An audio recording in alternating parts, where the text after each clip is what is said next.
जी बिस्मिल्लाहिर्रहमानिर्रहीम। Today we are going to discuss the lecture number 28 MTH 301 limit of vector valued function। तो पिछले lecture में हमने vector valued function को already जो है वो हमने डिस्कस कर लिया है। तो अब हम इसकी लिमिट्स के बारे में देखते हैं कि इसकी लिमिट्स जो हैं ये कैसे इसको डिफ़ाइन करती हैं। तो सबसे पहले जो है हम एक और आप लोगों को जो बताने जा रहे हैं इसमें वो ये है कि जो लिमिट होगी, हमने वेक्टर में देखा था कि जैसा कि यहाँ पे आपको जो नज़र आ रहा है कि वेक्टर में हमने ये कहा था कि अगर कोई हमारे पास फंक्शन हो तो उसमें उसका आई कंपोनेंट भी होता है, ठीक है, और उसका वाई कंपोनेंट भी होता है, ठीक है। तो अगर एक्स और वाई दो कंपोनेंट होंगे तो वो कौन सा होगा, वो टू स्पेस होगा। ये बात हम पिछले लेक्चर में कर चुके हैं। तो लिमिट जो होगी, अगर हम किसी ऐसे वेक्टर वैल्यू पर अप्लाई करेंगे तो लिमिट जो है उन पर अलग अलग अप्लाई हो जाएगी, यानी आई कंपोनेंट पे अलग से अप्लाई होगी और जे कंपोनेंट पे अलग से अप्लाई होगी।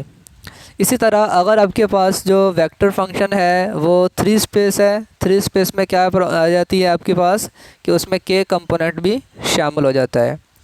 तो ये थ्री स्पेस पे जब हम लिमिट को अप्लाई करने जाएंगे तो क्या होगा, बिल्कुल इसी तरह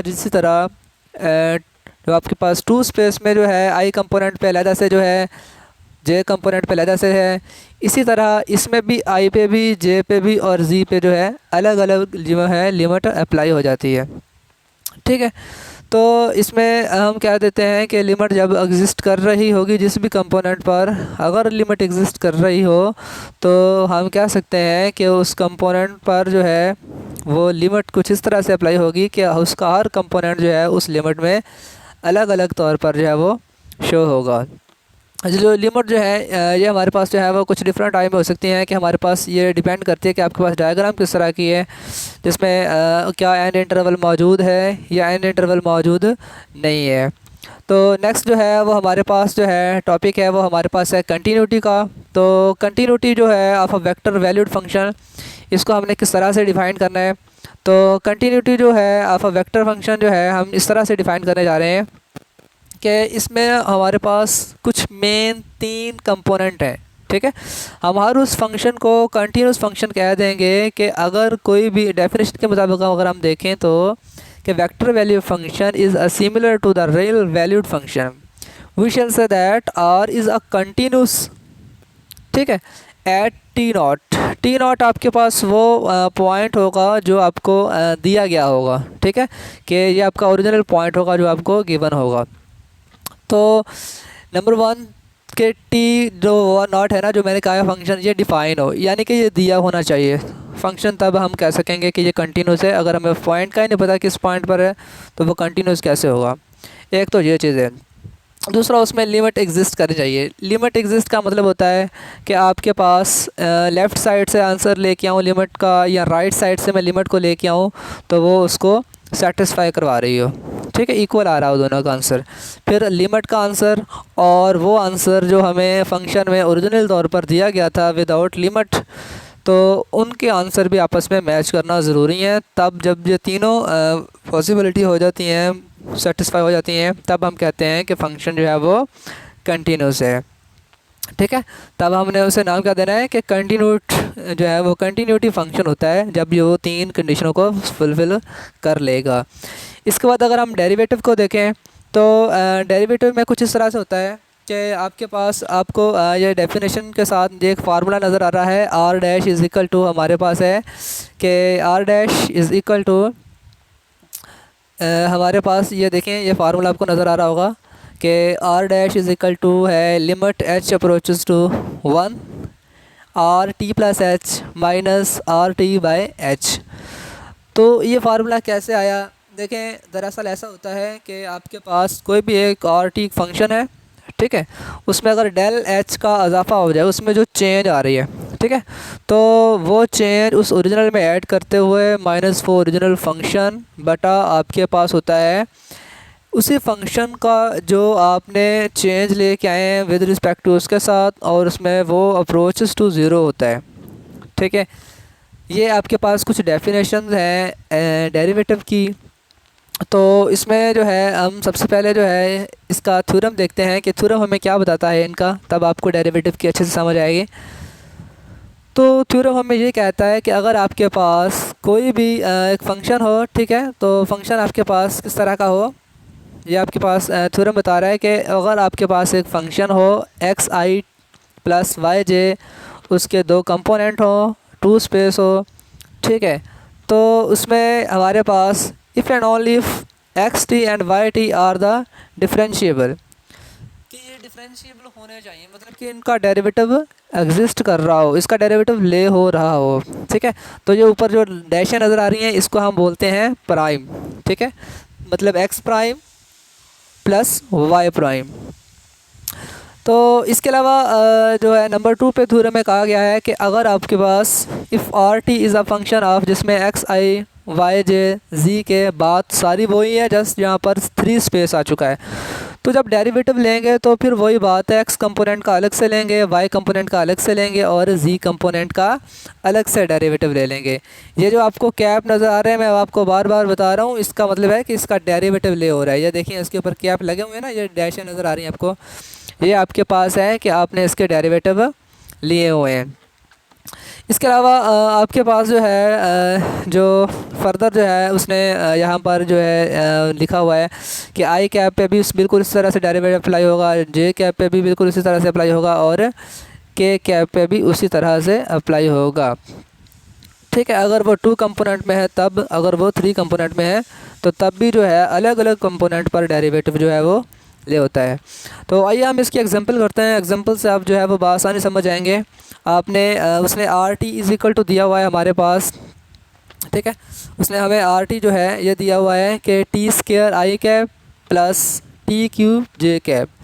तो उसने कहा है जी कि find the r dash t and r dash one, मतलब एक तो सिंपली डेरिवेटिव लेना है, ठीक है, आर टी डैश का मतलब क्या है कि आपने उसका सिंपली डेरिवेटिव लेना है, ठीक है।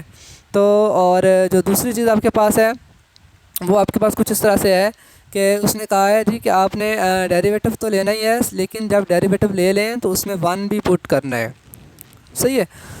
तो ये देखें डेरिवेटिव किस तरह से लिया जाता है, आपने विद रिस्पेक्ट टू किसके लेना है, टी के लेना है, ठीक है। आई कंपोनेंट पे अलग से अप्लाई कर दिया जाएगा, जे कंपोनेंट पे अलग से अप्लाई कर दिया जाएगा, ठीक है।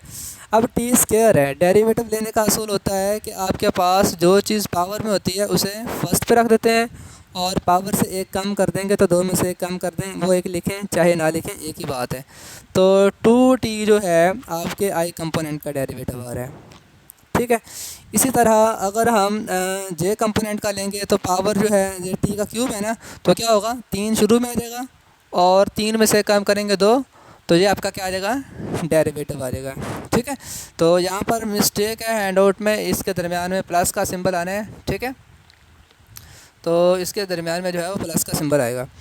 तो इसके अलावा जो है हमने डेरिवेटिव इसका ले लिया है, लेकिन उसने कहा था कि डेरिवेटिव लेने के बाद आपने जो डेरिवेटिव का आंसर आता है वहाँ पे 1 पुट करना है, ठीक है।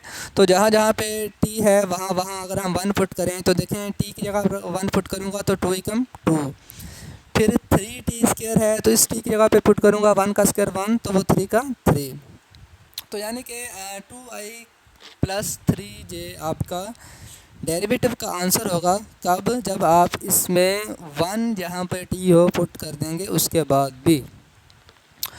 तो देन आपके पास जो है टेंजेंट वेक्टर है एंड टेंजेंशियल लाइंस है, ठीक है। अब ये टेंजेंट क्या होता है, ठीक है, टेंजेंट लाइंस क्या होती हैं, टेंजेंट वेक्टर क्या होता है, जिसको हम ज्योमेट्रिकली जो है इंटरप्रिटेशन के हिसाब से देखेंगे इन अ डेरिवेटिव के अंदर। तो देखें आपको ये कुछ डायग्राम नज़र आ रही हैं, ठीक है। टेंजेंट होता है हमारे पास कि अगर आपके पास कोई एक सर्कल हो, ठीक है, उस सर्कल को एक ऐसा ख़त जो सिर्फ़ और सिर्फ हल्का सा स्लाइटली टच करके गुजर जाए, इसे बोलते हैं टेंजेंट, ठीक है। कि अगर आपके पास कोई ऐसा ख़त हो जो दायरे को हल्का सा मस करके गुजर जाए, हम उसे बोलते हैं कि ये हमारे पास क्या है, ये हमारे पास टेंजेंट होता है। बिल्कुल ऐसे ही जहाँ पे आपको नज़र आ रहा होगा, ये आपके पास एक सर्कल था जिसके अंदर उसने इस चीज़ को जो है वो टच करते हुए गुजारा है, तो ये उसका क्या हो जाता है, टेंजेंट हो जाता है। तो ये आपके पास एक आर टी फंक्शन है, ठीक है। और उस आर टी फंक्शन में हमने क्या किया है जी, डेरिवेटिव को अप्लाई करना है। डेरिवेटिव क्या होता है कि आपने उसको रेट ऑफ चेंज के हिसाब से कन्वर्ट करना है छोटे छोटे पीसेस के अंदर।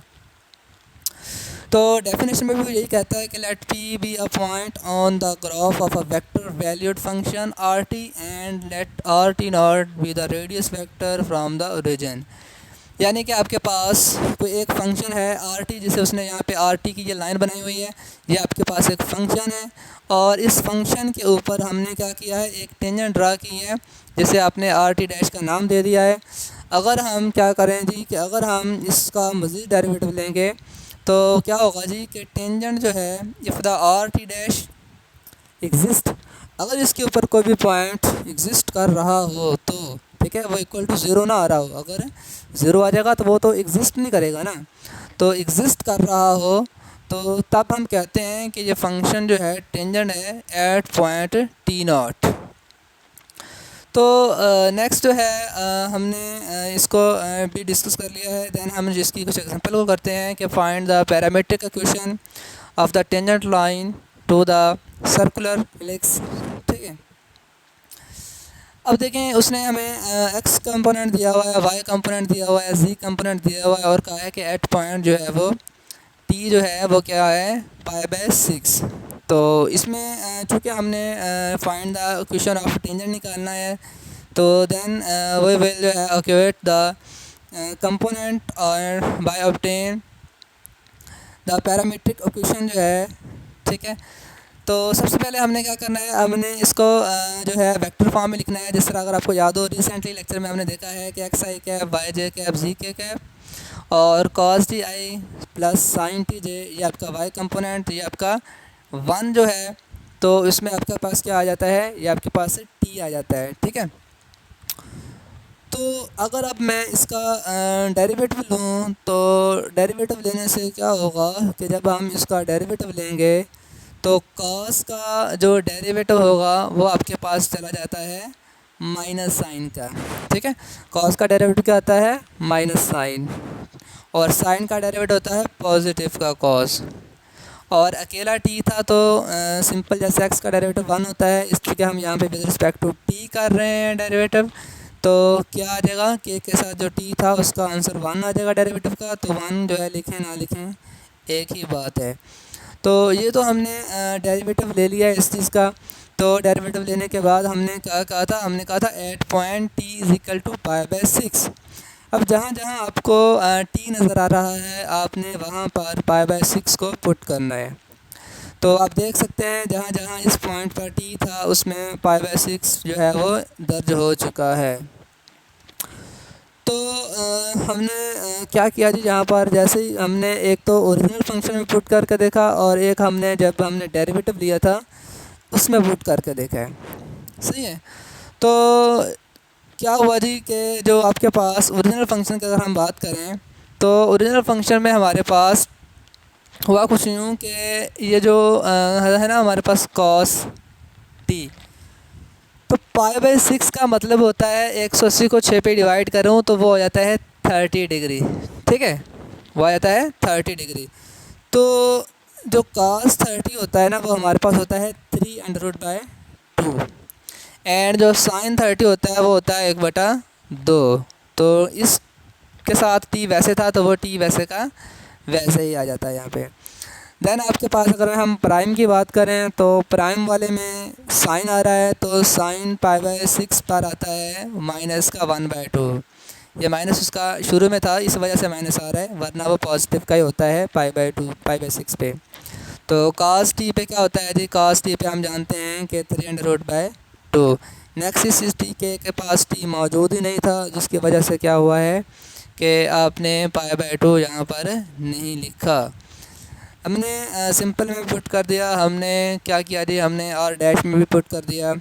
सो अब हमने करना क्या है, हमने इसे ओरिजिनल फंक्शन में ले चलते हैं कि अगर हम इन दोनों को ऐड कर रहे हैं कि आर का आंसर, ठीक है, और आर डैश वाले का आंसर, ठीक है, इनको अगर हम जमा कर रहे हैं, तो देखें आप लेफ़्ट का लेफ़्ट में ऐड हो रहा है और राइट का राइट में ऐड कर दिया हमने, ठीक है। तो उसके बाद हमने जैसे ही इसको ऐड किया तो क्या हुआ जी कि हमारे पास जो है ये देखें, ये उसका आंसर आ चुका है, ये उसका आंसर आ चुका है। तो ये हमारे पास अब होना क्या था कि अगर हम यहाँ पे आई कंपोनेंट जो है वो आई कंपोनेंट से सॉल्व होगा, जे कंपोनेंट जे से, और के कंपोनेंट के से। तो यहाँ पर अगर हम इसे बाय कंपेयर भी कर लें तो क्या होगा कि हम यहाँ से देख सकते हैं कि आई कंपोनेंट के साथ इधर जो है टी और -1/2 आ रहा है, और इधर सिर्फ़ और सिर्फ कितना आ रहा है, π/2। यानी कि इधर x के साथ आई कंपोनेंट के साथ ये आ रहा है, और इधर आई कंपोनेंट के साथ 1/2 और t आ रहा है। तो ये सारे का सारा हमारे पास क्या आ जाता है, x कंपोनेंट का हिस्सा आ जाता है। इसी तरह अगर हम y कंपोनेंट की बात करें तो 1/2 इधर से है, और t तो आना ही है ना साथ, t के साथ 300/2। तो ये आपके पास जो है वो y कंपोनेंट यहाँ पे बन जाता है। इसी तरह अगर आपके पास k की बात करें तो π/6 यहाँ से, एंड ये t, ठीक है, और इस t के साथ ये k, तो यहाँ से π/6 प्लस t जो है इस z का कंपोनेंट बन जाता है। तो इस तरह से जो है हम ये कह सकते हैं कि किसी भी पैरामेट्रिक इक्वेशन के अंदर जो है हम उसके क्रॉसपोंड कंपोनेंट को किस तरह से जो है वो रिजॉल्व कर सकते हैं। तो नेक्स्ट जो है उसने एक और एग्जांपल दी हुई है, हमारे पास t² आई है प्लस t³ है, इसका जो है सेमी क्यूबिकल पैराबोला, ठीक है। तो एट पॉइंट 0 है, यानी आपने उसका डेरिवेटिव लेना है, और डेरिवेटिव लेने के बाद आपने वहाँ पे टी है वहाँ पे 0 पुट करना है। तो ये जो है मैं आप लोगों के लिए छोड़ रहा हूँ, आपने जो है अगर इसमें कोई प्रॉब्लम आपको हो तो आपने मुझे जो है वो ज़रूर डिस्कस करनी है।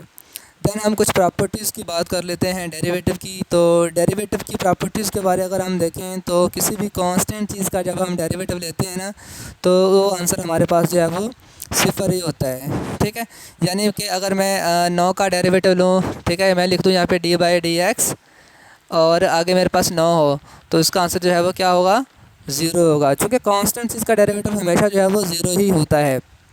इसके अलावा अगर कोई भी चीज़ कांस्टेंट आपके पास आ जाती है तो कैसे, मतलब कि अगर आपके पास जो आ जाता है जी कि 2x आ जाता है, तो 2 को हम बाहर निकाले होते हैं तो डेरिवेटिव हम जस्ट नेक्स्ट चीज़ का लेते हैं, यानी कि कांस्टेंट चीज़ जो है वो हमेशा बाहर आ जाती है। यही हमारे पास इस असूल में है कि ये जो है वो बाहर आ जाता है। थर्ड में क्या होता है कि अगर कोई दो चीज़ें प्लस हो रही हैं तो डेरिवेटिव उन दोनों पे अलग अलग अप्लाई हो जाएगा, ठीक है। ये देखें, दोनों पर अलग अलग डेरिवेटिव अप्लाई हो जाता है। देन हमारे पास क्या है कि अगर हमारे पास कोई चीज़ सब्ट्रैक्ट हो रही हो तो तब भी उन पे अलग अलग हो जाएगा। तो प्रोडक्ट रूल क्या होता है, ये आपके समझने वाला है कि प्रोडक्ट रूल में क्या किया है इन्होंने। जब भी आपके पास कोई दो फंक्शन हो, एक f(t) हो और दूसरा r(t) हो, तो आपने पहले फंक्शन को वैसे छोड़ देना है, डेरिवेटिव लेना है आपने सेकंड फंक्शन का, यानी कि आपने d/dt लिया है r(t) का, यानी पहला छोड़ दिया दूसरे का डेरिवेटिव। देन प्लस फिर आप जिसको पहले डेरिवेटिव ले चुके हैं उसे हमने वैसे छोड़ देना है, और जिसको पहले वैसे छोड़ा था अब उसका डेरिवेटिव ले लेना है। ये आपके पास होता है प्रोडक्ट रूल, ठीक है। कुछ चीज़ें ज़रा खा रही हों तो तब उसका डेरिवेटिव किस तरह से लिया जाता है, तो ये उसका कुछ असूल है। तो इसके अलावा जो है हमारे पास जो नेक्स्ट जो है ये भी यही है कि अगर आप किसी चीज़ का प्रोडक्ट रूल लेते हैं तो ये किस तरह से लेते हैं, ये मैं चीज़ें आपको बता चुका हूँ। तो नेक्स्ट जो है एक और उसने थ्योरम यहाँ पे जो है वो लिखा हुआ है कि if r(t) is a vector valued function in 2 space और 3 स्पेस, तो एंड ये हमारे पास मैग्नीट्यूड का साइन होता है। अभी हमने रिसेंटली जो है पिछले लेक्चर में इस चीज़ को देखा था कि ये हमारे पास मैग्नीट्यूड का साइन होता है। तो as a constant for all t then r(t) and r'(t) is equal to 0। तो यहाँ पे उसने ये कहा है कि अगर हम किसी भी फॉर और ऑर्थोगोनल के लिए है ऐसा कि अगर हम डेरिवेटिव लेते हैं किसी भी r(t) दो चीज़ों का, तो होना तो ये चाहिए ना उसका r(t) का स्क्वायर बन जाए। तो इसने भी देखें वही किया है, पहले फंक्शन को छोड़ दिया, चूँकि दूसरा सेम था तो r(t) का derivative plus r(t) derivative, r(t) छोड़ दिया, अब दोनों सेम सेम है तो 2r(t) dr/dt। तो ये कुछ इस तरह से है कि उसका स्क्वायर बन जाता होता है जब हम उसका कंपोनेंट का मैग्नीट्यूड ले रहे होते हैं, ठीक है। तो हम ये कह सकते हैं कि मैग्नीट्यूड का जो स्क्वायर होता है इज़ अ कांस्टेंट है, so it's derivative is zero. So dr/dt जो है इज इक्वल टू ज़ीरो हो जाएगा जब हम किसी भी सेम चीज़ का डेरिवेटिव लें। सेम चीज़ का डेरिवेटिव कैसे होता है, चूँकि वेक्टर में जो है हमारे पास आर टी जो है dr/dt आपस में परपेंडिकुलर होते हैं। यानी एक आपके पास फंक्शन हो, ठीक है, मैं आपको थोड़ा सा बताता जाऊँ कि अगर आपके पास एक फंक्शन ऐसे जा रहा है तो आप जब उसका डेरिवेटिव ले रहे होते हैं तो मतलब आप उसके ऊपर कर्व फाइंड कर रहे होते हैं, ठीक है। जब आप किसी सेम चीज़ का जो है इस तरह पर अप्लाई करते हैं डेरिवेटिव, तो यानी कि वो आपस में परपेंडिकुलर होते हैं और परपेंडिकुलर में आंसर हमेशा जो है वो ज़ीरो होता है। तो यहाँ पर हम उसको कांस्टेंट के हिसाब से बोलते हैं। तो नेक्स्ट जो है उसने हमारे पास एक एग्जांपल भी दी हुई है यहाँ पर। तो उस एग्जांपल को उसने जस्ट जो है वो फॉर नॉलेज शेयर किया हुआ है कि अगर आपके पास एक सर्कुलर शेप हो और ठीक है, तो जैसा कि आपको वो शक्ल यहाँ पे डायग्राम में दिखाई भी दे रही है, ठीक है। तो उसमें हमने करना क्या है, उसमें ये है कि अगर आप जो है उसका 2 स्पेस या 3 स्पेस की अगर हम बात करें तो होगा कुछ यूँ कि tangent line the curve surface in 3 space perpendicular to the radius at point of tangency, ठीक है। तो जो 2 स्पेस या 3 स्पेस की अगर हम बात करें तो 2 स्पेस कैसे होता है, अगर आपको ये भी आइडिया है तो नहीं तो मैं आपको बता देता हूँ कि आपका ये एक्स कंपोनेंट, ये आपका वाई कंपोनेंट, अब ये जी कंपोनेंट हम इस तरह से ड्रा करते होते हैं, ठीक है। तो ऐसा ही यहाँ पे कुछ हुआ है यहाँ पे कि उसने अगर हम इसमें से कोई एक और चीज़ लें, वो हम देखेंगे कि वो अलॉन्ग द एक्स एक्सिस कितना है, वो अलॉन्ग द वाई एक्सिस कितना है और वो अलॉन्ग द जी एक्सिस कितना है, यानी कि वो स्पेस में आएगी। हम स्पेस में यहाँ पे लिख नहीं सकते, इस वजह से हमने जी कंपोनेंट को इस तरफ को शो कर देते हैं। ये पॉइंट हमारे पास हवा में होता है, ठीक है। ऐसा ही यहाँ पे आप डायग्राम में देख सकते हैं कि वो जो कंपोनेंट ड्रा करते हैं ना, वो हवा में आपके पास जो है कंपोनेंट शो हो रहा है, जिससे हम कह देते हैं कि ये 3 स्पेसेस हमारे पास कंपोनेंट है। तो इसका अगर हम जो है मैग्नीट्यूड लेंगे किसी भी चीज़ का, तो इसका रेडियस जो है वो ज़ीरो से ग्रेटर होगा तभी कोई शेप बनेगी, अदरवाइज़ वो नहीं बनेंगी, ठीक है। तो नेक्स्ट हमारे पास जो है इंटीग्रेशन वाला वेक्टर वैल्यूड फंक्शन आ जाता है। उसमें भी वही हिसाब है डेरिवेटिव का कि अगर कोई कंपोनेंट हमारे पास 2 स्पेस के लिए है आई और जे के लिए, तो उन दोनों पे अलग अलग अप्लाई हो जाएगी। लिमिट होगी तब भी वो अलग अलग अप्लाई हो जाएगी। अगर आपके पास 3 पॉइंट हैं, 3 स्पेस है, तो इंटीग्रेशन जो है वो इन तीनों पे भी अलग अलग अप्लाई हो जाएगी, ठीक है। तो अगर कोई कांस्टेंट चीज़ होती है तो कांस्टेंट बाहर आ जाता है। उसके अलावा लिमिट भी उसी तरह से एग्जिस्ट करती है हर पॉइंट के ऊपर, जिस तरह से आपके पास इंटीग्रेशन या डेरिवेटिव हर एक के साथ अलग अलग अप्लाई होता है। तो हम यहाँ पे देख लेते हैं कि ये उसने किस तरह से सॉल्व किया है क्वेश्चन को। यहाँ पे देखें आपने कि ये आपके पास जो है एक क्वेश्चन दिया हुआ था। यहाँ पे मैं आपको क्वेश्चन जो है वो हाईलाइट कर देता हूँ कि 0 से 2 है और 2t(i) प्लस 3t² j/dt, ठीक है। तो सबसे पहले अगर हम 2t यानी i कंपोनेंट पे इंटीग्रेशन अलग से अप्लाई कर दी, j कंपोनेंट पे इंटीग्रेशन अलग से अप्लाई कर दी, 2 जो है ये कांस्टेंट था, वैसे रहना था, t पे t का स्क्वायर बाय 2 बनना था, ठीक है। ऐसे ना 2t की अगर हम बात करें तो जब इसका डायरेक्ट इंटीग्रेशन लेनी थी हमने, तो क्या होना था, 2 तो बाहर आ जाना था और t के ऊपर स्क्वायर बटा स्क्वायर 2, जो 2 से 2 कैंसिल होकर t का स्क्वायर बन जाना था, वही यहाँ पे आपको नज़र आ रहा है और साथ उसके जो है वो लिमिट आ रही है। तो इसी तरह जो है 3t² में t का क्यूब बाय 3 आना था, तो वो 3 कैंसिल हो चुका है और वहाँ पे भी क्या हुआ है, t क्यूब पर जो है इंटीग्रेशन आ रही है वो भी हमारे पास 2 और 0 आ रही है। तो जब हम अपर लिमिट पुट करेंगे 2 का, उसमें 2 पुट करेंगे t की जगह पे, तो 2 की 2 4 आ जाता है आई कैप का आंसर। 0 पुट करेंगे तो वो 0 का 0 आ जाएगा। जे कंपोनेंट में अगर हम बात करें तो अपर लिमिट 2 है, 2 पुट करेंगे, 2 की 3 जो है वो 8 होता है, 8j माइनस 0, तो वो 0 लिखने की ज़रूरत नहीं है, जिसकी वजह से हमारे पास फाइनल आंसर आ जाता है 4i प्लस 8j।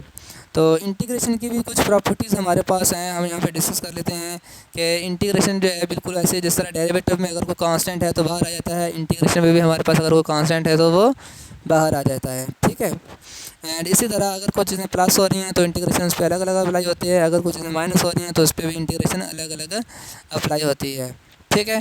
तो देन आपके पास है कि अगर कुछ चीज़ें डेरिवेटिव मौजूद हो, तो इंटीग्रेशन अगर किसी की मौजूद हो तो आप उसका डेरिवेटिव ले लें तो आपको ओरिजिनल फंक्शन मिल जाता है। ये चीज़ें भी हमने बाद में डिस्कस की हुई हैं।